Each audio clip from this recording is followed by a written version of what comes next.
ఇది ఒక కసి మీద ఉన్న బీటెక్ స్టూడెంట్ స్టోరీ. ఇది ఈ స్టోరీ వినగానే నాకు మెదడు మింగింది. స్టోరీ చాలా ఇంట్రెస్టింగ్ ఉంటుంది. వినే ముందు మన ఛానల్ ని సబ్స్క్రైబ్ చేయండి. ఇక స్టోరీలోకి వెళ్తే, అప్పుడే ఒక అమ్మాయి వచ్చి నువ్వు అంటే క్రష్ అని చెప్పింది. నా న్యూక్లియర్ బాంబ్ లోపల ఆటమ్స్ ఆగకుండా రియాక్ట్ అయిపోయింది. 3 days కి ప్రపోజ్ చేశాను నేను.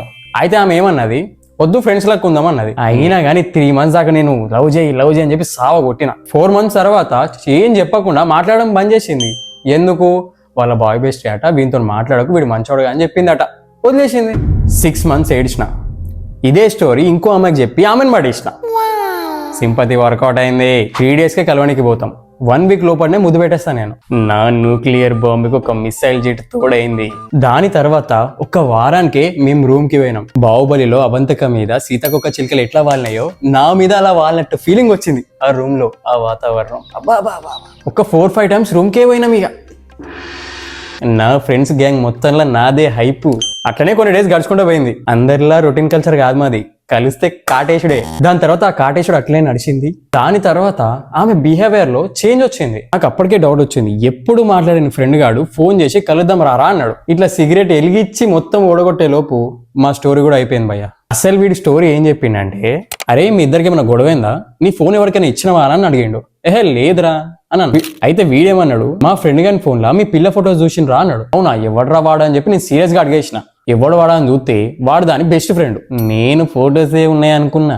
కాకపోతే ఈమెవి get ready with me videos ఉన్నాయని కూడా తెలిసింది. నేను ఈమె కాల్ చేసి ఎందుకు వీడికి ఈ వీడియోస్ అన్ని షేర్ చేసావు అని నేను అడిగిన. ఏం కాదురా, వాడు నా ఫ్రెండ్ అని చెప్పినా కదా. ఏం కాదురా, సేఫ్ ఉంటాయి అన్ని అని అంటుంది. ఇది మాట్లాడింది విన్న తర్వాత అయిపోయిన సిగరెట్ తీసుకుని గుండెలో కాల్చుకోబోద్దు అయింది బ్రో. నా బట్టలు ఇట్లా చింపుకోబోద్దు అయింది.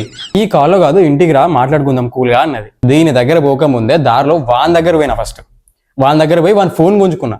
వాన్ ఫోన్ ఓపెన్ చేసి వీళ్ళ చాట్ ఓపెన్ చేసిన. అబ్బని తీయని దెబ్బ ఇవి కూడా నడతాయి అలా. అప్పుడు అర్థమైంది నా మీద వాలింది సీతకొక చిలుకలు కాదు బొంత పురుగులే అని చెప్పి. నెక్స్ట్ డే ఆమెను కలుద్దామని పోయినా.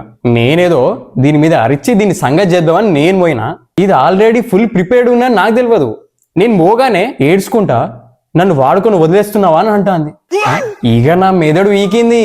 స్టార్ట్ చేసింది యాక్టింగ్. ఆడ సీరియల్ యాక్టింగ్. దీని యాక్టింగ్ తట్టుకోలేక ఒక పట్టు చీర పోక ఒక్కలు గింత వేసి ఇచ్చి రాబుద్దాయి నాకు. ఎట్లాగో పోయేట్టునే ఒకసారి కాటేసి పోదామని చెప్పి ఇట్లా ఆలోచన తిరిగింది. దీని యాక్టింగ్ ఏడుపు చూడలేక వచ్చేసి నేను మింగేసిన అడిగేది. నేను లగెత్తిన ఒక్కతి నో చెప్పినందుకే 6 months డిప్రెషన్ లో పోయినా నేను. ఇప్పుడు ఇది నోట్లో నల్లి బొక్కేసింది నాకు. కనీసం ఏమైంది ఎందుకు వదిలేసాం కూడా అడుగుతలేదు. అటే పోయింది. ఇక ఈ 2 స్టోరీల బలమే ఇంకో అమ్మాయిని పడేనికి ప్రిపేర్ అవుతున్నా bro. Wish me all the best. Story చాలా బాగుంది బ్రో. ఒకటి బ్రో, ఖచ్చితంగా గుడిచిపోతావు బ్రో. నువ్వు ఖచ్చితంగా గుడిచిపోతావు. నువ్వు గుడిచిపోతావు అని నీకు కూడా క్లారిటీ ఉన్నది. అయినా కానీ ప్రిపేర్ అవుతాను. నీ క్లారిటీ ఉంది, నువ్వు గుడిచిపోతావు అని చెప్పి ఐఎమ్ హ్యాపీ విత్ దట్. చాలా థ్యాంక్స్ బ్రో ఈ స్టోరీ పంపినందుకు. నాకు చాలా సంతోషంగా ఉంది ఈ స్టోరీ విన్నాక. మా పిల్లగాళ్ళకి చెప్తాను ఇంకా చాలా సంతోషంగా ఉన్నది నాకు. మీకు నీ పోరికి ఓ దండం. నీకు ఎక్కడ హ్యాట్స్ ఆఫ్ చెప్పాలంటే ఎట్లయినా పోతానని చెప్పి లాస్ట్కి కాటేద్దామని చెప్పి ఆలోచన వచ్చింది చూడు. దండం రద్దుతా నీకు.